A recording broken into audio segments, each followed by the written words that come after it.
September 8th, 1998, Mark McGwire made history.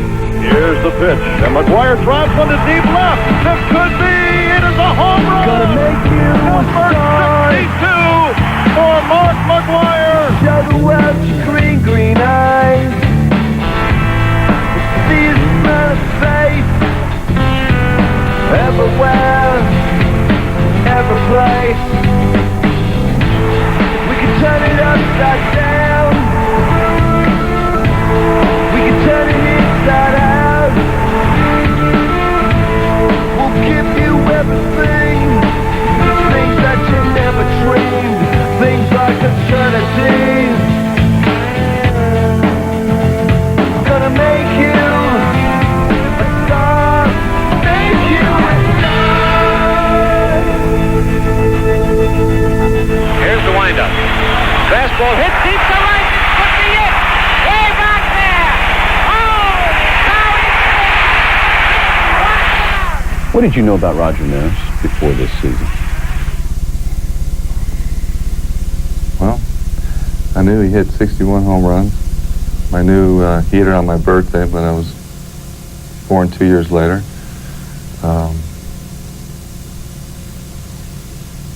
I knew he went through a tough time, you know, getting to it. And that's really about it. Do you have a greater sense of the history of the game because not only breaking Roger's record, but just kind of understanding what certain people went through, if it's Babe Ruth, if it's Hank Aaron, if it's Roger Maris, if it's the pitchers who served up these pitches to these guys? I do, and I'm going to get better at it too.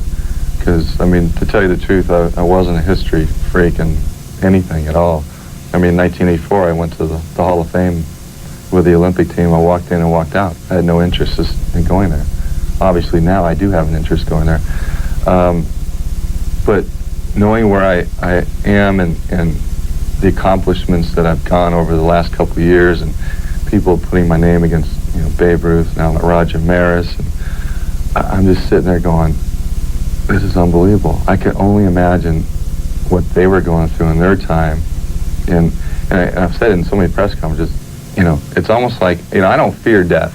I don't fear dying at all. It's almost like, well, I can't wait to, because of what I've done in this life, to go there, to meet them, to hang out with them, to talk with them, to understand, you know, way back when, what was it like here in 98, 97? God, it's a cool feeling. Do you feel fortunate that baseball's embraced you, that you have everybody rooting for you, whereas Hank Aaron did not have that, Roger Maris did not have that, and do you wonder what it would have been like to try to break this record if you had people rooting against you? I couldn't imagine it. I mean, I count my blessings for people rooting for me, and I'm sure there's people out there that have been rooting against me, but it's been an overwhelming feeling since the first day of spring training, since I put the Cardinal uniform on, you know, up until now. It's just the fans across America, they've just been wonderful. I mean, what can I say is thank you. Do you believe in fate? Oh yeah, definitely. Because you look at the different numbers attached to what you accomplished. You know, you mentioned Roger hit 61 on your birthday 2 years before you were born. 61 for your dad, who's 61. Maris homers in the fourth to break Babe's record. I homer in the fourth to break his record. 9-8, 98. Yeah, and then number 60, the ball was marked number 3, Babe Ruth's number. I'm the third person to hit 60 or more. I hit it on the third pitch. There's just some eerie numbers attached to it. Right. So you believe that this was predestined? Yeah, I do. And if you don't, I think you're crazy. I mean, I think you're put on this earth for a reason. When I was injured in 93 and 94, I kept sitting back and I'm thinking, there's a reason why this is happening. I think this is the reason. Because those are 2 years I didn't play. Those are 2 years I didn't really do much. Look what happened now.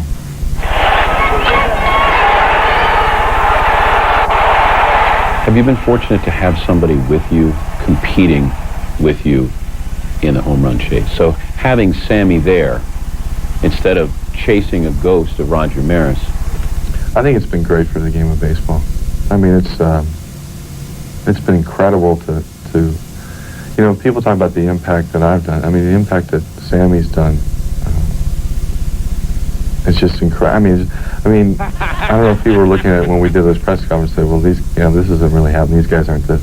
It really is. And we're just being who we are. We're enjoying what we're doing. He couldn't be he's one of the nicest guys I've ever met, and he has fun like you're supposed to have fun playing the game of baseball. He plays it every day, and he plays it hard. And all I can say, what's happening to him, it couldn't happen to a nicer guy. I think Sammy Sosa's the MVP. I really do. I mean, he's on the winning team. He's having a better year than I am. I mean, he's hitting for a higher average. He's driven in more runs. I think the only thing that I got more walks than he does, but that's about it. I mean, he's had an impact on his team, and their team is right there in the wild card race. Coming up next, McGwire talks about earning the respect of his peers, not to mention Bruce Springsteen. Prior to the game, he said, "Hey, the boss is in the stadium." I'm like, "The boss?"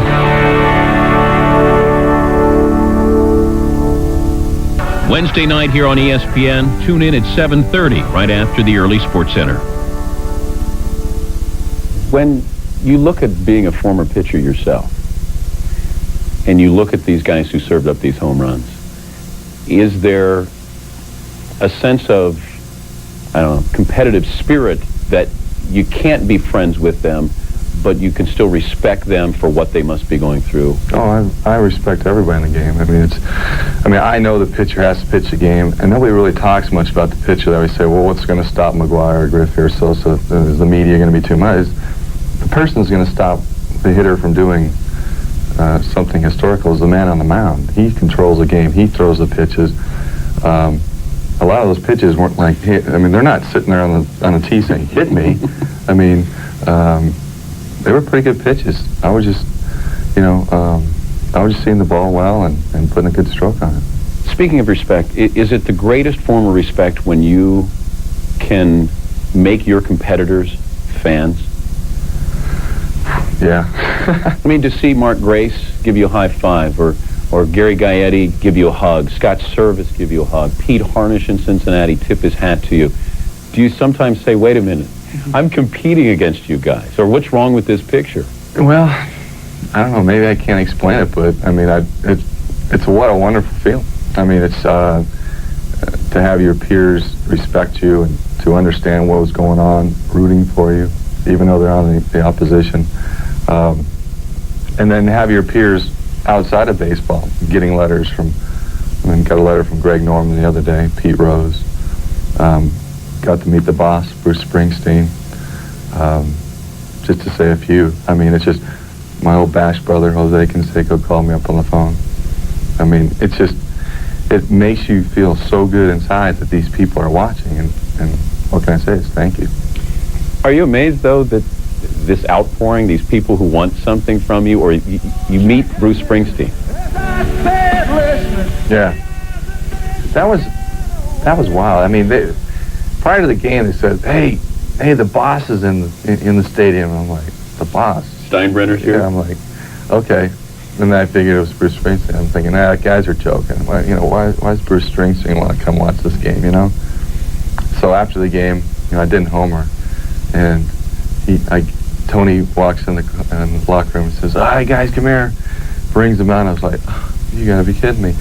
He comes up to me and he said, "Hey, it's very nice to meet you." He says, "I've been in the limelight for so many years, and I'm in front of thousands of fans, but I could never imagine and understand what you're going through today and this year." And I sat back and I said, because I figured that he had gone through so much more than I had. But for a guy like that to tell me, I mean, it meant a lot to me. And I sort of sat back and I said, wow, that's from the boss, And then he said he had to leave. He had to go back and finish his album. And Tony was trying to convince him to stay. So I guess him and his son were in the cab going back to the airport. They looked at each other and said, what are we doing? They took U-turns, and I saw my 61st the next day. And it puts it into perspective when you get somebody of that magnitude to say what, or does that scare you and say, geez, maybe I need to think about this even more, that this is a guy who plays in front of these kind of crowds all the time.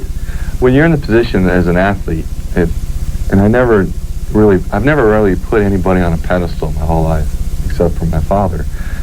So when you have other entertainers come up and want to meet you, it sets you back saying, you guys really do watch baseball? Because you think they're so busy, they don't have time. It's a great film. When we return, the relationship between father and son. The best thing that's ever happened in my life.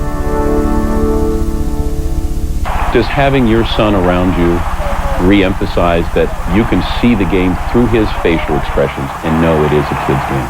Oh, without a doubt. Well, the other day, he put everything in perspective. I called his mother up to, what day was this? It was Saturday. I said, I think you guys should probably get a flight back here. So she called me, and she said, well, Matt just woke up, and Matt said that he doesn't want to come back yet. Well, him and his buddies have a planned teepee party to do Saturday night, and I just started rolling. It put everything in perspective. Here's a 10-year-old kid, his father's doing what he's doing, but he wants to be a child. He wants to be a little kid, what all the kids in the neighborhoods do, and everybody does it across America. Everybody goes teepees the house. They all have a fun time. You know what? He went and teepeed the house. He got home at 12:30 in the morning. He had a 6:45 flight on Sunday morning. Next thing you know, I see him in the dugout. 3 pitches later, I hit 61. That's perspective. So he grounds you. Oh, without a doubt. Without a doubt.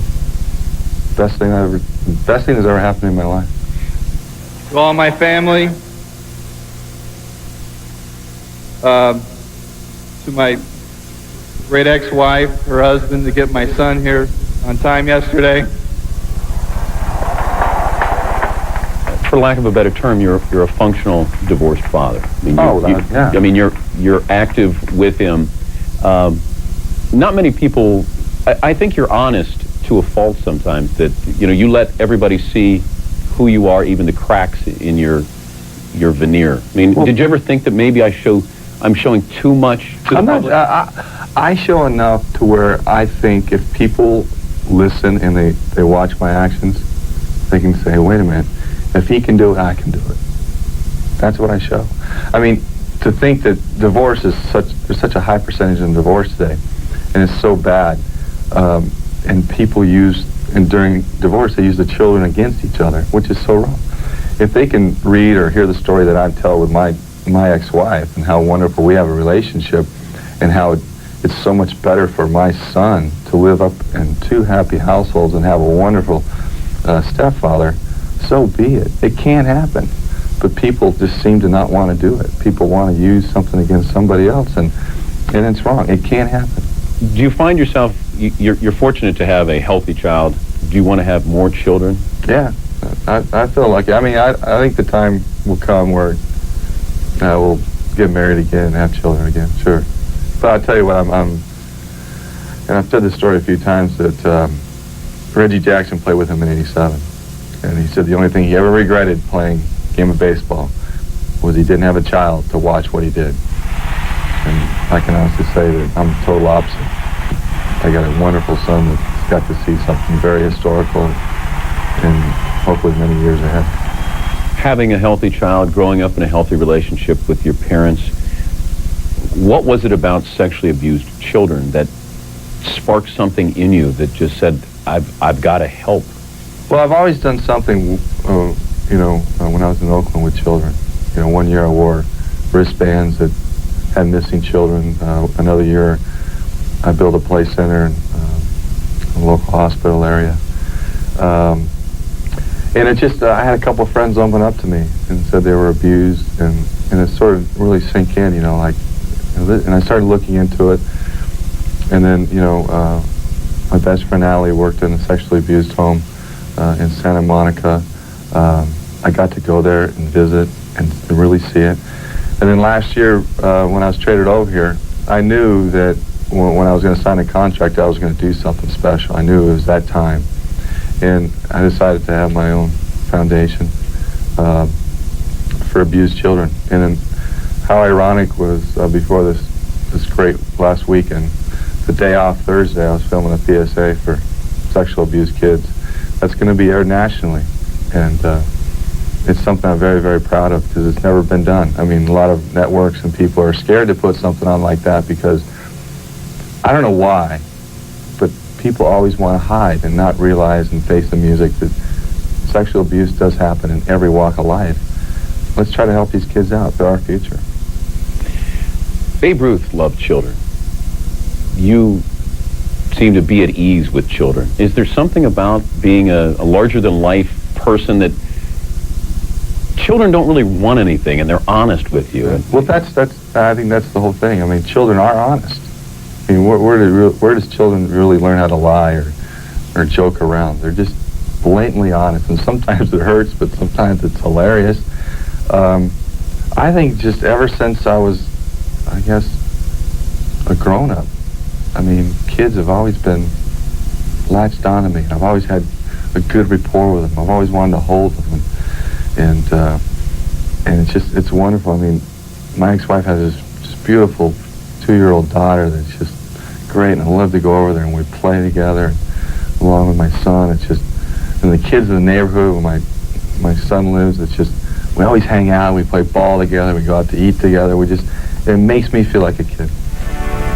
Coming up, it is better to give than receive, at least according to McGwire. But just what happens to those home run mementos? Those things mean a lot to me, but it means even more than I can give them to them.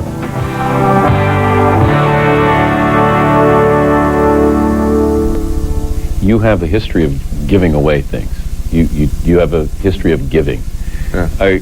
Are people now telling you don't give away your shoes and don't give away your bats and don't give away gloves or balls? No, I do it all the time. I gave Jim Leland my batting gloves after the last game down in Florida, and I put home runs 57, 58, and 59. 56, 57, 58, 59. I gave a couple players on the team my shoes with the home runs in it. I gave Bobby Knight, who was here a few weeks ago, I gave him my shoes I hit 50 through 55 in. I gave, like my second father, Jim, gave him my bat that hit 50 through 55, but, those things mean a lot to me, but it means even more than I can give them to them. So you don't feel like, what are you holding on to? The bat and the ball goes to Cooperstown. Well, the bat, the ball, my batting gloves, my hat, my helmet, my jersey, my pants I wore that night with my belt in it, my Nike cleats with my orthotics in it, so if people look in it, they go, he really did have bad feet. That's why I gave him everything except for my undershirt and my tights and my jock. I'm surprised they didn't ask for that. Well, although my jock did get, my cup did get stolen this year. That's the only thing I've ever had stolen. Somebody took your protective cup? From Houston to St. Louis, last time we were in Houston, my cup decided to jump out. So whenever somebody comes up and walks and says, hey, can you sign this cup? I'm going to take it back. Somebody's using it as an ashtray. Yeah, probably. Well, there's holes in it. A little breathing. Using it as a strainer for something. I talked to Dan Marino a couple of weeks ago, and he said that his son wanted a birthday present, and he didn't know what to get, and then he said, I want Mark McGwire's bat. So Marino said he called you up. And yeah, called me up in the clubhouse in San Francisco. Yeah. And they go, hey, Dan Marino's on the phone. I go, yeah, right.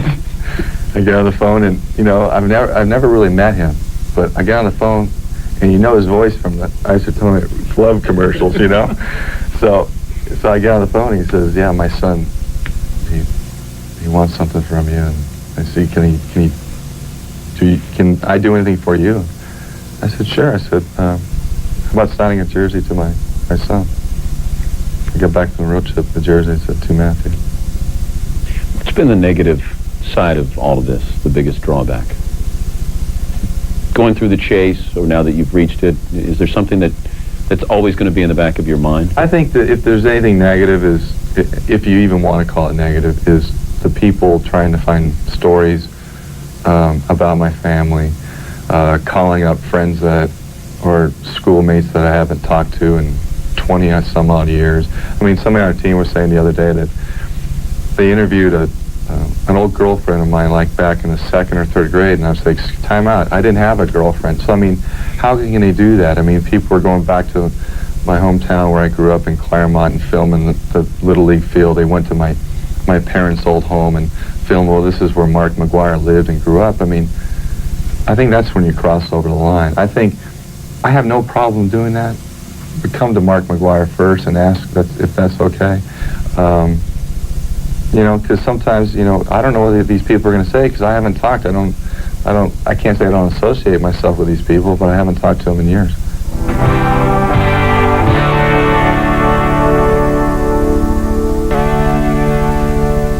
When I touched his bat tonight before the game,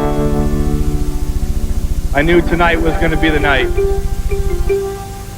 And I can honestly now say I can rest my bat alongside Roger Maris's bat in the Hall of Fame, and I'm damn proud of it. I don't mean to put words in your mouth, but watching you when you're speaking, you just seem, it's taken over your body. I mean, it's overwhelming what you've been able to do and who you've touched. Well, I mean, have you had a good cry lately?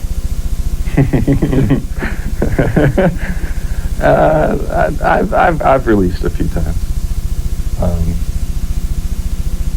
But I'm just being who I am, and it's to understand and to know what I've gone through in my life to get where I am right now.